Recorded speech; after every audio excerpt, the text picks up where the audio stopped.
Pangalawa, by the power of Christ Himself. Ay, ganoon, may kapangyarihan pala. Yes!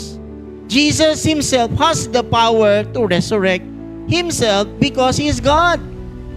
Diyos siya during that moment. Although namatay yung kanyang lupang katawan to fulfill the scripture, pero kaya niyang buhayin ang kanyang katawan. John chapter 2 verse 19, alam niyo po sinabi to ni Jesus, and the Pharisees and Sadducees trying to discuss, ano ka, Diyos? Ano ka ba? Ano sinasabi mo in the 3 days? Literal yung kanilang pag-iisip sabagat sabi ni Jesus, itong templo na to, pag winasak niyo to, pero bubuhin ko tong templo na to in 3 days. Iniisip ng mga Pharisees and Sadducees thinking about the temple.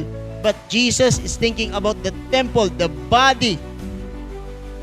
And the Bible says that our body is the temple of the Holy Spirit. Jesus answered this. Destroy this temple and I will build again in 3 days. And Jesus is not talking about the physical temple of Solomon.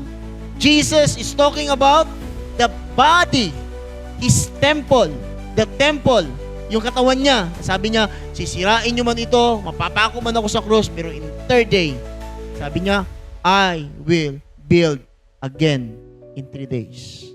Amen.